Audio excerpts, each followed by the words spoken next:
कष्टाच्या वाटेवरून प्रवास करत अनेक अडचणींना सामोरं जात स्वप्नांच्या दुनियेत हरवून एक छोटंसं घर उभारण्याचं स्वप्न पाहिलं होतं आणि आज त्या स्वप्नाला वास्तवाचं सुंदर रूप प्राप्त झालं आहे. नांदणी तालुका शिरोळ येथील नांदणी बेकरीचे यशस्वी उद्योजक अण्णासाहेब चकोते यांनी आपल्या अथक परिश्रम, जिद्द आणि व्यवसायातील चिकाटीच्या जोरावर संपूर्ण महाराष्ट्रभर आपला व्यवसाय विस्तारत एक वेगळं स्थान निर्माण केलं आहे.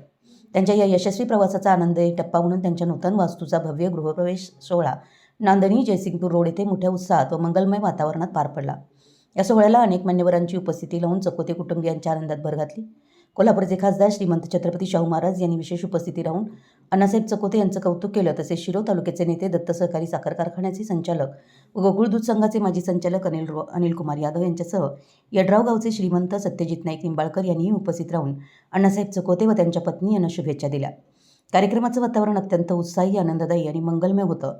नातेवाईक, मित्रपरिवार तसेच परिसरातील नागरिक मोठ्या संख्येनं उपस्थित राहिले होते. सर्वांनी चकोते कुटुंबियांवर शुभेच्छांचा वर्षाव करत त्यांच्या या यशस्वी प्रवासाचं कौतुक केलं. मेहनत, चिकाटी आणि प्रामाणिक प्रयत्नांच्या जोरावर उभी राहिलेली ही वास्तू अनेकांसाठी प्रेरणादायी ठरली. यावेळी उपस्थित मान्यवरांनी आपल्या मनोगतात अण्णासाहेब चकोते यांच्या व्यवसायातील प्रगतीचा गौरव करत त्यांच्या पुढील वाटचालीसाठी मनपूर्वक शुभेच्छा दिल्यात. त्यांच्या उद्योगाला अधिक यश मिळो तसेच समाजात त्यांनी उभं केलेलं आदर्श स्थान अधिक दृढ व्हावं अशी सदिच्छा व्यक्त करण्यात आली.